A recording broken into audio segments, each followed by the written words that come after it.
오늘 다윗의 컴백에 대해서 한번 살펴보도록 하겠습니다. 압살롬의 죽음에 다윗은 큰 슬픔에 빠져 있었지만 요압의 항의라고 썼지만 요압의 항의가 아니라 요압이 이제 거의 뭐 따진 거죠. 왕 앞에 그냥 큰 소리 친 겁니다. 요압의 항의로 귀환을 준비하게 됩니다. 다윗은 여러 사람의 배웅을 받으며 예루살렘으로 귀환하게 되는데요. 문제 한번 보도록 하겠습니다. 1번. 요압이 다윗에게 항의한 이유가 무엇입니까?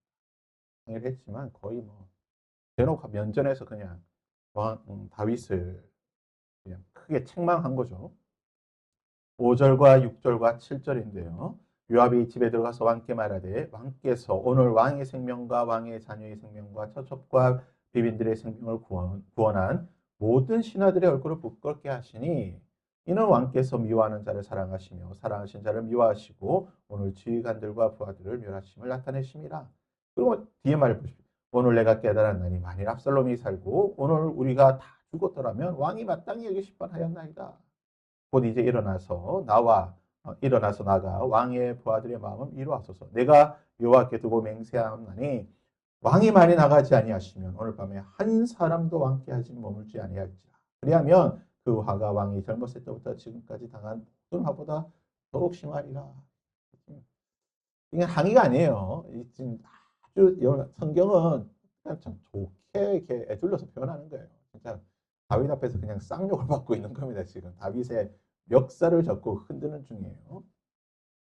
왜 지금 요압이 다윗을 이렇게 하고 있습니까? 지금 다윗이 공과 사를 구분 못하고 있기 때문에 지금 다윗이 공적인 일을 해야 되는데 개인적인 감정 때문에 이 공적인 일을 하지 못하고 지금 중요한 일들을 하지 못하고 있으니까 압살롬이 그것을 지금 깨우쳐 주는 것입니다.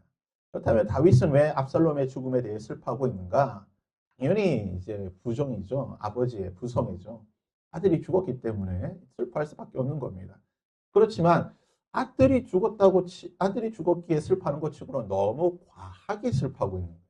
보면 너무 좀 과하다 싶을 정도로 슬퍼하게 되는 건데 왜 그랬을까?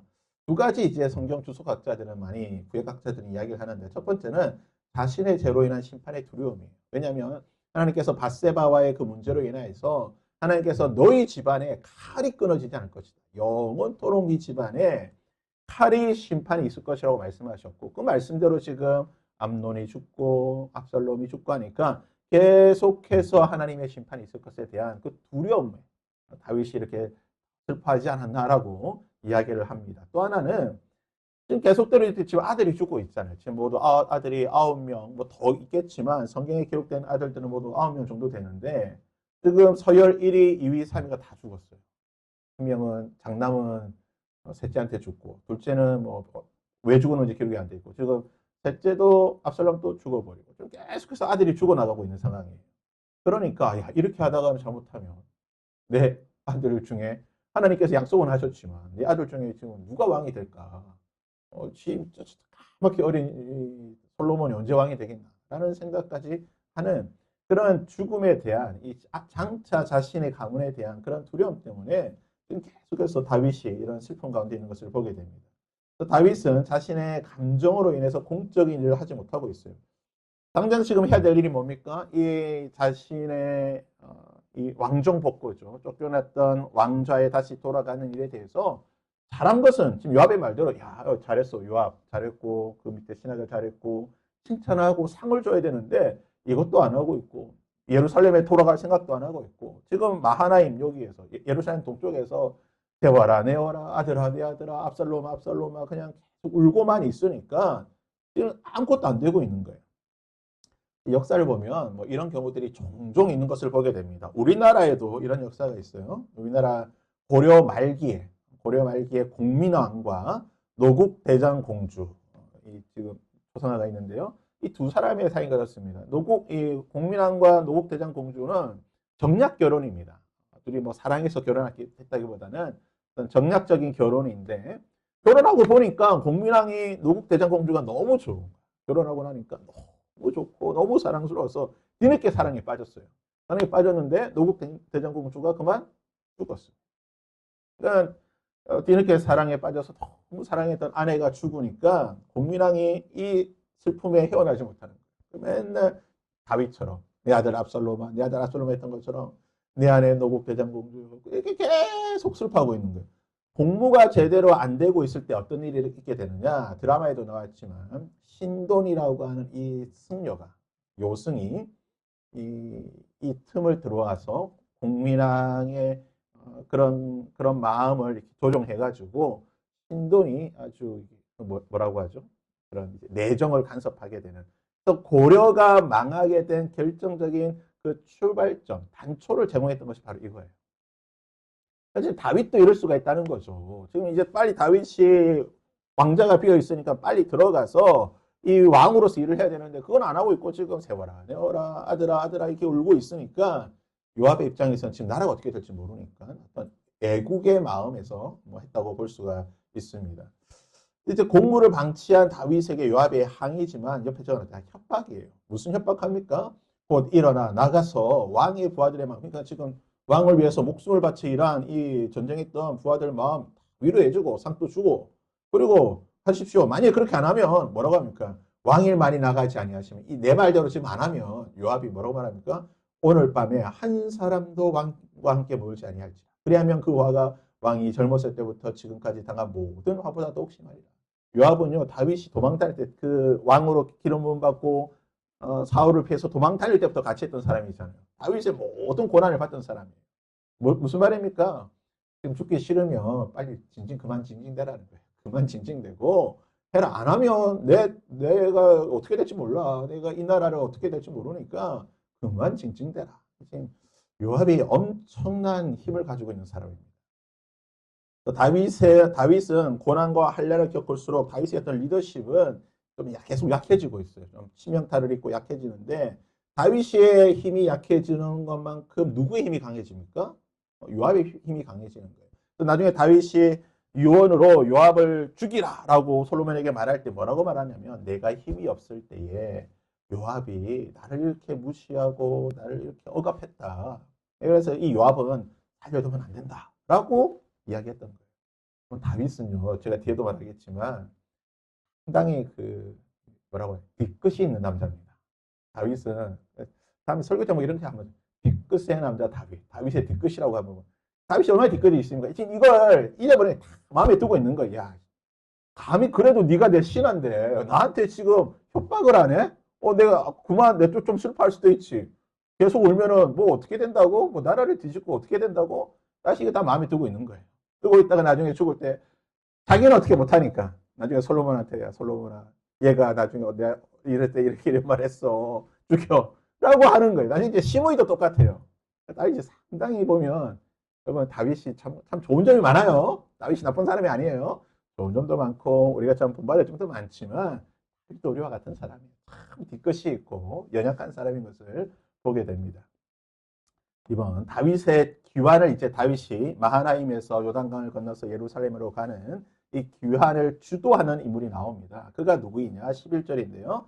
11절 우리 함께 읽어볼까요? 시작. 다윗 왕이 사독과 아비아달 두 제사장에게 소식을 전하여 이르되 너희는 유다 장로들에게 말하여 이르기를 왕의 말씀이 온 이스라엘이 왕을 왕궁으로 도로 모셔오고자 하는 말이 왕께 들렸거늘 너희는 어찌하여 왕을 궁으로 모시는 일에 나중이 되느냐? 왕이 누구에게 지금 뭐라고 할까요? 밀사 이런 메신저 역할을 보냅니까? 사독과 아비아달 두 대제사장인 사독과 아비아달에게 보내게 됩니다. 그런데 이것은 다윗이 그러니까 지금 이게 우리가 지금 19장을 보고 있지만 19장 뒤에 20장에 보면 이제 세바라고 하는 인물이 반역을 합니다. 또다시 세바의 반역의 원인 단초가 되는 일이 바로 이것 때문인 거예요. 그러니까 다윗이 보면 참 잘하는 것은 잘하는데 너무나 또 좀 부족한 게 많아요. 이래 특별히 이 부분에 보면 다윗이 자기가 마하나임에서 예루살렘으로 들어오는 게 이제 국가적인 행사잖아요. 다시 왕권을 포기하는 이 왕정 복고의 국가적인 행사입니다. 그래서 본문의 말씀에도 나오지만 모든 지파가 함께 모여서 의논을 해요. 처음에는. 그래서 야 이제 우리가 생각이 짧아서 우리가 압살롬의 반란에 함께하긴 했지만 야 그래도 우리의 왕은 다윗이야. 우리가 다윗을 다시 우리 예루살렘에 모셔드려서 우리의 왕으로 다시 삼자라고 하는 일을 모든 지파, 이스라엘 12지파가 다 함께 처음에는 의논을 해요. 의논을 하는데 다윗이 보니까 이 12지파가 모여서 의논하다 보니까 이게 뭐 누구는 이 말하고 누구는 저 말하고 각자 의견이 다르니까 이러면 일이 안 될 것 같아요. 그래서 어떻게 하느냐?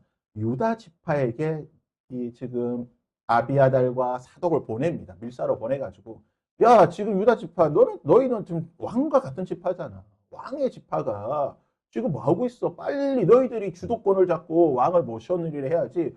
지금 이렇게 어영부영해서 되겠냐라고 이야기를 하게 되는 거예요. 그러니까 국가적인 행사에 특정 지파에게 다른 명령을 주는 거예요.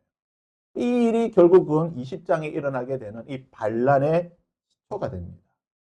역사적으로 이런 일이 있습니다. 이 찰스 2세, 영국의 찰스 1660년 크로멜의 청교도 혁명, 영국의 세계사 공부 때 배웠겠지만 영국의 청교도 혁명이 있을 때에 이 찰스 2세가 쫓겨납니다. 영국 왕이 청교도에 의해서 크로멜이 했던 그 청교도 혁명에 의해서 쫓겨나요. 쫓겨났다가 청교도가 원래 이제 좀 다스리면 나라가 재미가 없어요. 이런 표현이 좀 그렇지만 칼빈이 제네바에서 있을 때나 또는 뭐 영국의 청교도들이 잠시 정권을 잡았을 때 청교도는 굉장히 이제 말씀대로 하다 보니까 뭐 음주, 가무, 춤추고 노래하고 소설이 뭐 이런 거 전부 다 못하게 했어요. 오락을 다 금지시켰어요. 그러니까 처음에 영국 시민들이 야 우리가 하나님의 말씀대로 살아야 되겠다고 해서 청교도 혁명을 동의했다가 하면 5년, 1년 지나고 2년 지나고 3년 지나고 나니까 재미가 없는 거야. 뭐 술도 못 마시게 해, 춤도 못 추게 해, 뭐 이야기도 못 하게 해, 뭐 이런 뭐 연극도 못 보게 아무것도 못 하게 하니까 나라가 재미가 없는 거예요. 그래서 사람들이 안 되겠다. 우리가 다시 예전으로 돌아가자. 청교도 혁명을 물리치고 다시 옛날 왕을 데리고 오게 돼요. 이 왕정 복구를 하게 되죠. 찰스 2세를 데려오게 됩니다. 이때 어떻게 하느냐? 모든 영국 시민들이 다 데리고 와요.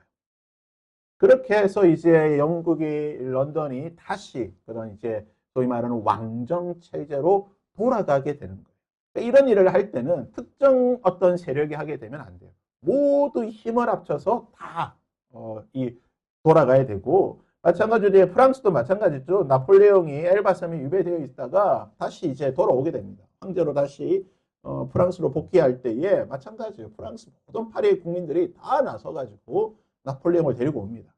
그러니까 쫓겨났던 왕을 데리고 올 때는 어떤 특정한 지파나 특정한 그룹이 가서 되는 게 아니고 모든 국민이 다 마음을 모아서 데리고 와야지만 이후에 다시 그 왕이 통치를 할 때에 리더십에 문제가 안 생겨요.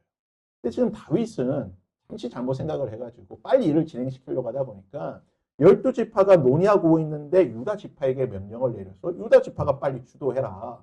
그래서 나중에 이제 40절, 41절, 42절, 43절에 보면 유다 지파가 주도권을 잡고 하다가 결국은 20장에서 세바가 반역을 하게 됩니다. 모든 지파가 논의 중인 일에 대해서 다윗이 특정 지파, 유다 지파에게 주도권을 가지고 은밀히 지시를 하게 되고 이 일에 누굴 쓰느냐? 사독과 아비아달이라고 하는 하나님의 제사장을 이용해요. 이것도 문제죠. 자신의 그걸 위해서 물론 뭐 할 수 있게 좀 정치와 종교가 뭐 이렇게 특별히 분리가 되어 있지 않지만 사독과 아비아달이라는 대제사장을 이용해서 이런 일들을 하게 되는. 그래서 다른 지파들의 입장에서 보면 왕의 마음도 유다 지파가 있고 하나님도 유다 지파만을 좋아하시는 것 같고 소외감을 느끼게 만드는 거예요.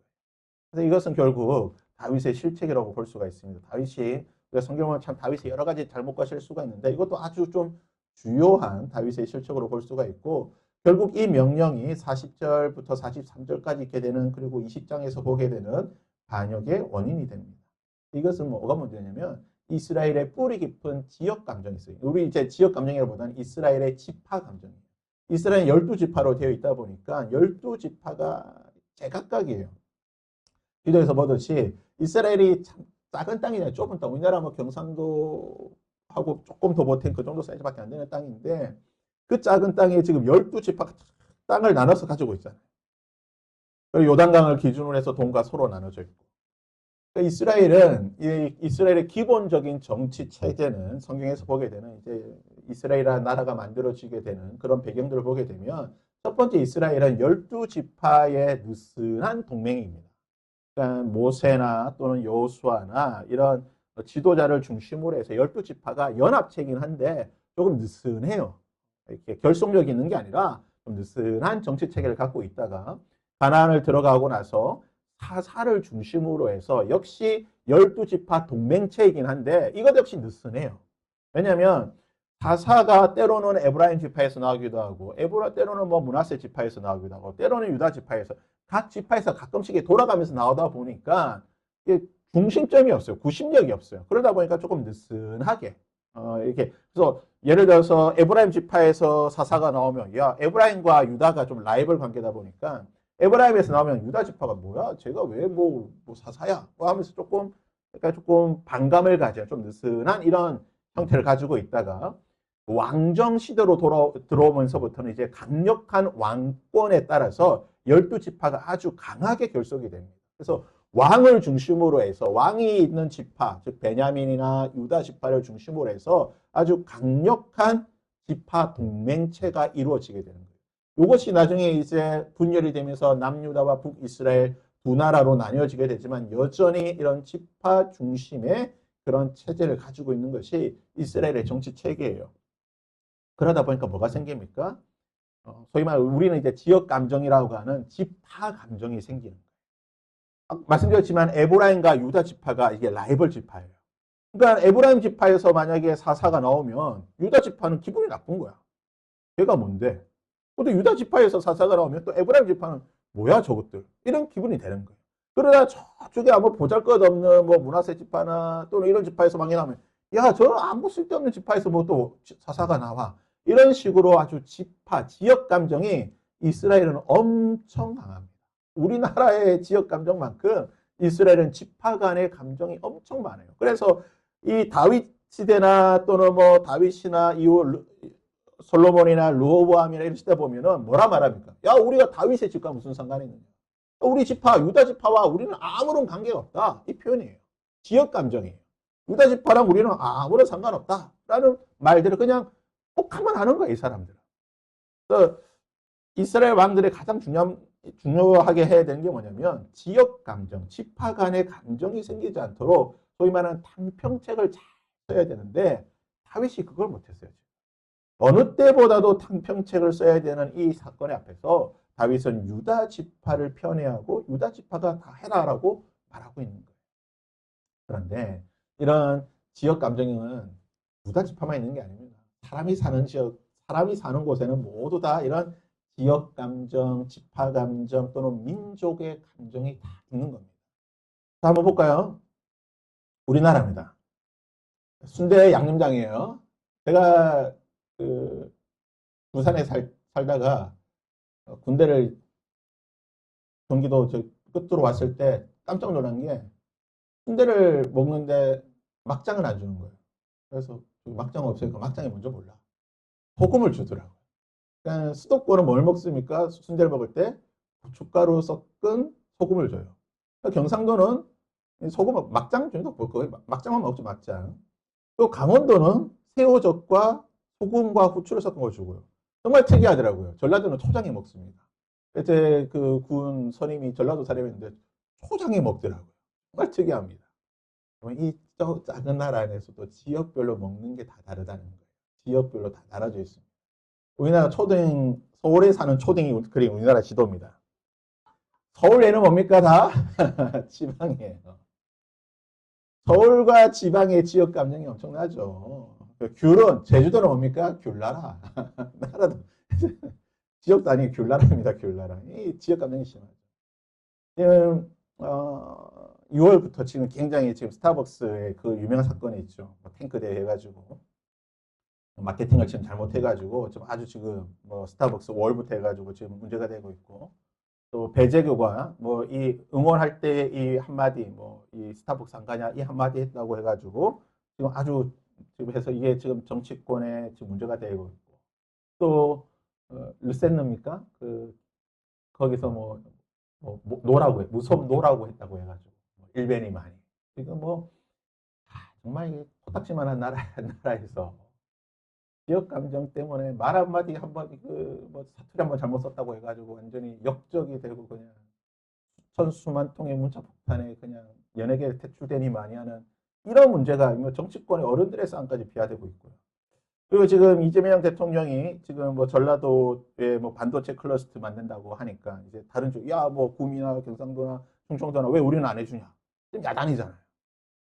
그래서 이제 이재명 대통령이 이 전라도 지역에 반도체 클러스터를 만들면서 지원하면서 하는 말이 뭡니까? 그동안 전라도가 이 우리나라에 제대로 뭐 이렇게 지원받은 게 있느냐. 경상도나 다른 지역은 그래도 뭐 여러 가지 것도 시설들이 많이 들어와 있고 발전이 되는데 전라도가 너무 소외되지 않았냐. 해가지고 또 이 어떻게 보면 조금 지역 감정을 자극한 듯한. 물론 뭐 맞는 말이긴 하겠지만 또 다른 지역은 또 소외될 수 있듯한 그런 말들을 지금 계속 정치인들이 하고 있다는 거죠. 근데 왜 이렇게 할 수밖에 없냐? 이게 뭘까요? 우리나라 선거의 표입니다. 자, 왼편이 요번에 이제 이재명 대통령 대선 때죠. 정확하게 딱 반으로 나눴죠. 이렇게 하기도 쉽지 않습니다. 정확하게 절반으로 나눠가지고 동과 서가 나눴습니다. 전라도와 경상도 쫙 나눴죠. 수도권과 강원도 정확하게 나눴습니다. 오른쪽은요 국회의원 선거입니다. 국회의원 선거도 거의 비슷해요. 나눴죠. 나눠가지고 특별히 위에 보면 서울입니다. 서울 서초 강남 벨트 빼고는 전부 다 또 저 민주당이에요. 이 지역 감정 참 좀 안타까운 게 뭐냐면 그래도 국회의원 선거 보면 경상도는 파란색이 좀 보여요. 저쪽 그쪽 김해 쪽하고 저쪽에 뭐 하죠. 조금씩 보입니다. 강원도 쪽으로 조금 보이죠. 근데 전라도 쪽은 전멸이에요. 그래서 저는 개인적으로 전라도면 지역 감정 얘기해서는 안 돼요. 이거 꽂히기 전까지는 지역 감정 얘기해서는 안 돼요. 자기들은 투표하면 90, 거의 북한 아닙니까, 북한. 북한처럼 투표하면서 뭐 맨날 자기들 이런 이야기 하면 저는 전라도 피가 반이 있기 때문에 이런 얘기 해도 됩니다. 저는 경상도와 전라도 피가 반이 있으니까. 그러니까 이런 것들 보게 되면 우리나라 너무 이런 지역 감정들이 이렇게 나눠져 있으니까 뭡니까? 정치인들이 이걸 이용하는 거예요. 정치인들은 표를 받으려고 이걸 계속 이야기하는 거예요. 전라도 우리 소외되지 않았냐? 저 경상도 놈들 맨날 저거 좋은 거 다 가져가고. 그럼 전라도 말합니까? 저 전라도 리언들 저거 안 된다고. 그래서 전라도와 경상도를 나눠버리는 이 뿌리 깊은 지역 감정이 이 나라 가운데 있다는 거예요. 근데 이것은 오늘날 1940년대 이후에 우리나라 독립하고 광복하고 난 뒤에만 일어난 현상이 아닙니다. 유구한 역사를 가지고 있는 거예요. 삼국시대 때부터 보십시오. 삼국시대부터 이렇게 돼 있는 거야. 저기 백제, 전라도, 경상도, 가야, 신라 중심으로 딱 나눠져 있잖아요. 북한 저쪽 고려해가지고 그 다음에 신라가 통일했지만 신라가 나중에 삼국을 통일했지만 나중에 후 신라 가게 되면 나눠주고 보십시오. 완전히 그냥 쫙 그냥 그 지역의 그 토들 중심으로 해가지고 그냥 산산조각으로 다 늘어졌어요. 우리나라는 이 뿌리 깊은 이런 지역 감정이 생길 수밖에 없는 구조입니다. 그리고 뭐 지금 이제 역사학계에서도 여전히 논의가 있긴 하지만 고려 왕건이 자기가 이제 죽기 한 달 전입니까? 유언을 남깁니다. 왕건 고려를 그 세웠던 왕건이 죽기 전에 훈요 10조라고 나라를 앞으로 내 이후에 왕이 될 나의 후손들이요. 너희들은 이런 원리에 따라서 나라를 다스려라. 그래서 이제 훈요 10조라고 하는 이게 10계명. 왕건의 10계명을 남겨요. 그 중에 8계명이 있습니다.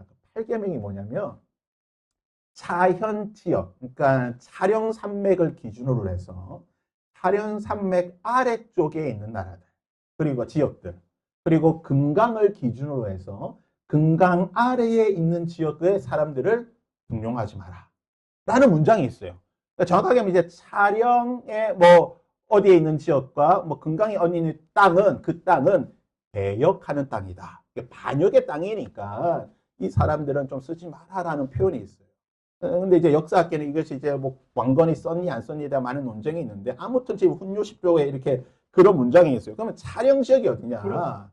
여기에요. 지금 보시면 참 이 왕건이 딱 쓴 거예요. 이게 이제 금강이에요. 금강. 우리나라의 지도입니다. 그 당시에 지도를 이렇게 해놨죠. 이 지역에 이 금강과 차령산맥 이 지역 그러니까 금강 요기에 차령 요기에 어디입니까? 전라도. 그러니까 왕건이 이렇게 해가지고 이게 그래서 조선시대에 제가 영상 빨리 스킵했지만 조선시대 성리학자가 이것을 주석하기를 전라도 사람은 쓰면 안 된다. 그래서 이 고려 때부터 해가지고 조선을 거치면서 그래서 이 전라도 지역이 역사에서 조금 소외되고 배제됐던 이런 우리나라에 있던 이 지역 감정은 뿌리 깊은 거예요. 유구한 반만년, 5천년 역사를 자랑하는 이 지역 감정입니다. 이게 이스라엘 못지않게, 지파 감정 못지않게 있습니다. 우리나라만 그렇습니까? 북한도 마찬가지입니다. 북한, 지금 이거는 만약에 북한이 붕괴되면, 예를 들어서 갑자기 김정은이 신장마비로 죽었다. 그럴 가능성도 있긴 있겠죠. 만약에 죽으면 이런 계획을 짜놨대요. 지금 미국과 러시아와 중국과 이런 나라들이. 그래서 우리나라는 이제 평양 중심으로 해서 4개로 분할해서 다스려야 된다. 통치해야 된다. 이게 4개 분할 통치하는데 미국과 중국과 러시아와 우리나라가 일단 이렇게 분할해서 통치하다가 합치자. 근데 왜 이렇게 나눴을까요? 이게 북한의 지역 감정이에요. 북한 또 여러분 북한이 김일성, 김정일, 김정은 중심으로 딱 잘 뭉쳐 있는 것 같죠. 거기도요 지역 감정 장난 아니거든요. 보시면 이게 북한의 각 지역을 표현하는 말입니다. 평양은 노랭이라고 부르고요. 정평은 찌드레기 뭔지 모르겠어요. 흥원, 참새 뭐 이런 식으로 부르는데 개성, 깍쟁이 이렇게 부르죠. 이게 영상 같은 거 찾으면 금방 나와요. 미국보다 평양이 더 싫다. 우리는 이 평양 외에 있는 북한 사람들이 차라리 미국이 좋다는 거냐. 우리 평양 더 싫다. 지역 감정 엄청난 거죠. 그리고 한경도와 자강도도 서로 예전부터 유구한 역사를 가지고 있는 지역 감정의 나라라는 거예요. 미국도 마찬가지입니다. 미국 대선 2번, 이 2번만 아니라 미국은 전통적으로 선거를 하게 되면 아까 보죠. 우리나라 딱 중간으로 이렇게 나눠진 것처럼 미국도 정확하게 나눠져요. 민주당 지지하는, 공화당 지지하는 저 계속 나눠져서 나오는 거예요. 미국만 그렇습니까? 여러분 영국은요. 영국 대영 제국이라고 하잖아요. 우리가 대영 제국 하나로 보는데 유나이티드 유니언이잖아요. 그 하나의 나라가 아니라 연합체예요. 그래서 영국이라고 했을 때 이번에 이제 월드컵 잉글랜드 올라갔죠. 잉글랜드. 영국은 월드컵에 4팀이 나갑니다. 여선전에 그렇죠. 한 나라가 나가는 게 아니에요. 잉글랜드, 스코틀랜드, 그 다음에 북아일랜드, 그 다음에 웨일스. 각각의 나라로 나가요. 이것이 합쳐져서 영국이거든요. 영국인데 그래서 영국은 투표나 또는 뭐 어떤 결정하게 되면 참 기막히게 이 4개 지역의 감정들이 다 달라요. 그래서 10년 전인가요? 그 브렉시트 투표했을 때에 정확하게 절반으로 나눴어요. 요 2개랑 요 2개랑 의견이 다 달라요. 지역 감정이 다 달라. 그래서 영국도 이 지역 감정 장난 아닙니다. 여기도 막 특히 축구할 때 보면 뭐 웨일즈 팀하고 뭐 이렇게 스코틀랜드 팀들 서로 막 죽이길 뭐 홀리건들 장난 아니거든요. 영국도 장난 아닙니다. 영국만 그렇습니까? 이번에 일본도 마찬가지예요. 일본은 뭐 참 좋을 것 같죠. 여러분 일본 보시면 일본은 큰 섬으로 이렇게 뭐 3개인가 4개 있잖아. 하나, 둘, 3개, 4개로 되어 있지만 이게 뭐 7하니까 7, 뭐 돼 있죠. 그래서 이렇게 쭉쭉 보면 일본은 대표적으로 지역 감정이 어떻게 되어 있습니까? kanto, 도호쿠 중심으로 해서 이제 소위 말하는 도쿄, 그리고 간사이 이 지역으로 중심으로 한 교토. 그래서 오사카와 도쿄가 완전히 지역 감정이 장난 아니에요. 그래서 보면 도쿄와 간사이, 도쿄와 오사카 사람들은 서로를 정말 싫어합니다. 그래서 도쿄 사람들은 오사카 사람 보면 저 속을 알 수 없는 정말 그런 사람들이라고 막 욕하고 있고 서로 장난 아니게 싸우고 있는 거예요. 지역 감정이라고 하는 거, 지파 감정이라고 하는 거는요, 인간이 태어나고 나서부터는 같습니다. 어느 나라나 마찬가지. 그래서 성경에서 보게 되는 이런 여러 가지 사건들, 특별히 이스라엘에서 일어나고 있는 사건들은, 야, 이스라엘 사람들이 은혜를 못 받았으니까 쟤네들은 하나님께서 싫어하셔가지고, 아니에요. 여러분, 만약에 그렇진 않겠지만, 만약에 우리가 하나님의 선택을 받았고 이스라엘 같은 그런 역사를 가졌다고 한다면 우리도 이스라엘보다 더하면 더했지 덜하진 않을 거예요. 지역 감정을 따지게 되면 똑같다는 거예요.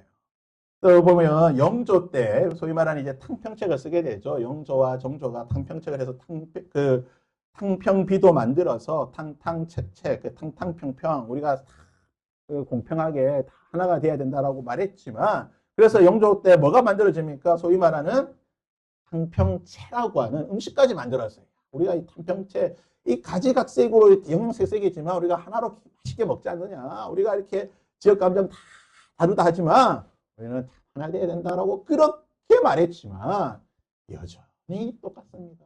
안 되는 거예요. 교회 안에도 마찬가지입니다. 저도 예전 성기동 교회 보면요. 장로 투표할 때 보면 정말 가지각색입니다. 전라도 지역 출신 분들은요. 자기 전라도 사람 장로 만들어 줄 거라고 경상도 분들 표 안 찍어주고요. 아니 교회에서 뭘 그렇게 하고 있는지 모르겠어요. 교회에서. 교회에서 왜 자꾸 경상도 전라도 나누고 뭐 강원도 충청도 나눠가지고 자기 사람들 투표 뽑아주려고 너무 이 지역 감정이 안 없어지는 거예요. 그래서 우리가 주 안에서 우리는 하나다라고 말하고는 있지만 실제적으로 우리가 참 하나 되어서 이렇게 살아가기가 참 쉽지가 않다. 어려운 일이다. 그래서 다윗이 조금 더 지혜롭게 자기의 복귀에 대해서 좀 유다 조금 시간이 걸린다 할지라도 유다 지파에게 이렇게 밀사를 보내고 비밀리에 이렇게 할 게 아니라 조금 기다려서 한 마음이 되어서 이 일을 했다라고 한다면 이제 40절부터 그리고 20장에 나오는 이 세바의 반역까지 안 일어날 수 있는 사건이에요. 안 일어날 수 있는 사건이지만 다윗이 한 번 좀 잘못 판단하고 잘못된 정책으로 인해서 다윗은 다시 예루살렘으로 왔지만 또다시 반역이 일어나게 되고 큰 어려움을 겪게 되는 것을 보게 됩니다. 우리가 하나 되는 거 참 쉽지는 않아요. 쉽지는 않지만 그래도 우리는 주 안에서 하나다라는 생각을 가지고 우리가 사진에서 보듯이 피부색도 다르고 다르지만 우리는 주 안에서 하나다라고 하는 생각을 항상 가지시고 특별히 우리가 항상 나라를 위해서 기도할 때도 우리가 하나가 될 수 있도록 전라도와 경상도 그리고 아까 봤지만 서울과 지방 지금 서울놈들 그죠? 서울과 지방이 나눠져 있는 이 모든 것들이 참 우리가 좀 하나 되어서 우리나라가 하나 되고 또 지금 분단된 지 벌써 몇 년입니까? 거의 한 80년 됐잖아요. 6.25 전쟁이 이제 76년이니까. 남과 북이 벌써 70년 넘게 헤어져 있으니까. 참 걱정이에요. 우리가 통일이 되더라도 참 걱정이에요. 그렇죠? 과연 이게 우리가 제대로 하나 될 수 있을까? 독일이 아직까지 하나가 안 됐어요. 독일과 서독과 동독이 통일이 되었지만 아직까지 독일의 문제 중에 하나가 이 독일 사람들이 느끼는 소외감, 지역 감정에 인해서 느끼는 소외감들이 아직도 있다라고 하는 여러 리포트라든지 기사들이 있거든요. 그러니까 참 쉽지가 않아요. 지역이 하나 된다는 거. 그래서 우리가 이것을 위해 우리 그리스도인들이 먼저 좀 앞장을 서고 우리가 하나 될 수 있는 그러한 사람이 되어야 되지 않나라는 생각을 하게 됩니다. 자, 나머지 부분 우리 다음 주에 한번 살펴보도록 하고